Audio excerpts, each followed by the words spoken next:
আজ সারা দেশে বিক্ষোভ কর্মসূচি করছে বৈষম্য বিরোধী ছাত্র আন্দোলন। একই সঙ্গে রোববার থেকে অনির্দিষ্টকালে সর্বাত্মক অসহযোগ আন্দোলনের ডাক দেওয়া হয়েছে। সকালে জাতীয় জাদুঘরের সামনে শিক্ষার্থীদের দাবিকে সমর্থন জানিয়ে মানববন্ধন ও প্রতিবাদ মিছিল করেন অভিভাবকরা। প্রথমে তারা জাদুঘরের সামনে মানববন্ধনে অংশ নিয়ে অভিযোগ করেন, শিক্ষার্থীদের উপর নির্বিচারে গুলি করে হত্যা করা হয়েছে। এই ঘটনায় দায়ীদের দৃষ্টান্তমূলক শাস্তির দাবি জানান।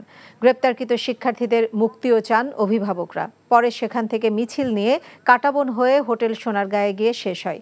এদিকে ৯ দফা দাবিতে সারা দেশে আজ বিক্ষোভ মিছিল করছে বৈষম্য বিরোধী ছাত্র আন্দোলন।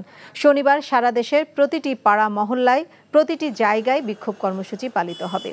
এরপর থেকে সর্বাত্মক অসহযোগ আন্দোলন পালিত হবে। বসুন্ধরা আবাসিক এলাকার পাশে যমুনা গেটে বিক্ষোভ কর্মসূচি পালন করবেন Northern, north south, independent, American international সহ অন্যান্য বিশ্ববিদ্যালয়ের শিক্ষার্থীরা।